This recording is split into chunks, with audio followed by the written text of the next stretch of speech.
മാതൃഭാഷാ ദിനം. ഇന്നത്തെ ഒരു സമസ്ത സ്പെഷ്യൽ അസംബ്ലിയാണ്. എല്ലാവർക്കും അസംബ്ലിയിലേക്ക് സ്വാഗതം. ഭഗവാൻ തുझे प्रणाम, हे भगवान तुझे प्रणाम, तेरे बच्चे हम हो सच्चे, तेरे बच्चे हम हो सच्चे, हे भगवान तुझे प्रणाम, हे भगवान तुझे प्रणाम. All Indians are my brothers and sisters. I love my country. And I am proud of. I shall give my parents, brothers, respect to my country and my people. വായിക്കുന്നത് ആദ്യത്തെ ഫെബ്രുവരി 21 മാതൃഭാഷാ ദിനം. PC നിയമനാധികാരം സംസ്ഥാനങ്ങൾക്ക് വേണം. കട നയിച്ചു കേരളം. ക്ഷേമ പെൻഷൻ അടുത്ത ആഴ്ച ഒരു ഗഡു കൂടി. ഇതാണ് ഗോവയിലെ മാതൃഭാഷയായ പോളി. ഭാഷകളെ കുറിച്ച് കൂടുതൽ വിവരങ്ങൾ അറിയാൻ പരിപാടി ശ്രദ്ധിക്കാൻ ശ്രമിക്കുന്നു. 2008 ഭാഷാവർഷമായി പ്രഖ്യാപിച്ച പ്രസ്താവനയിലൂടെ ഐക്യരാഷ്ട്രസഭയുടെ പൊതുസഭ ഈ ദിനാചരണത്തിന് ഔദ്യോഗിക അംഗീകാരം നൽകി. ലോകത്ത് 6500-ലധികം ഭാഷകൾ സംസാരിക്കുന്നുണ്ടെന്നാണ് കണക്കുകൾ. ലോകത്ത് ജനിച്ചു വീഴുന്ന ഓരോ മനുഷ്യനും സ്വന്തമായി ഒരു മാതൃഭാഷയുണ്ട്.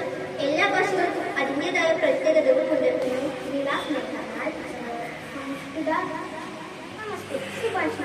അയം നിജം വയോടെ ജനനാലയം ചേർത്ത വികാര ശബ്ദാനാം വസുദൈവ കുടുംബകം.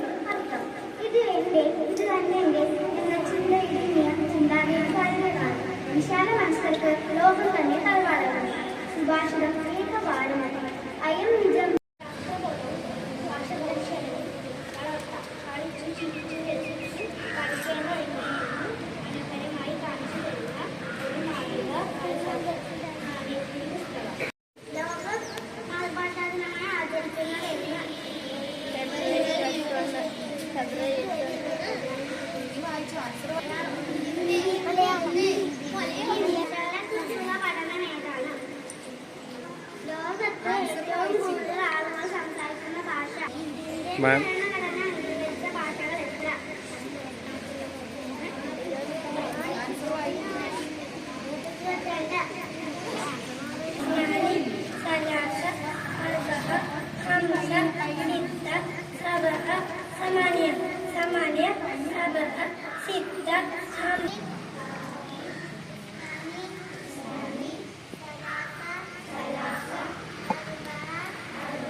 കാരണം നമ്മൾ പറഞ്ഞ എന്താണ്?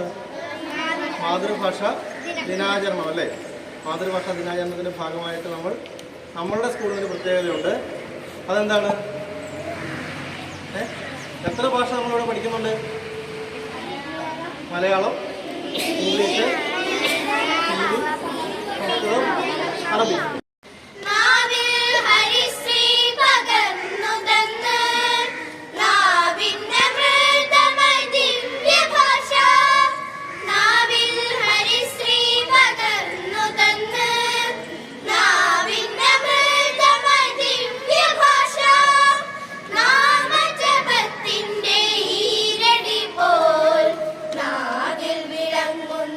ദിവ്യഭാഷ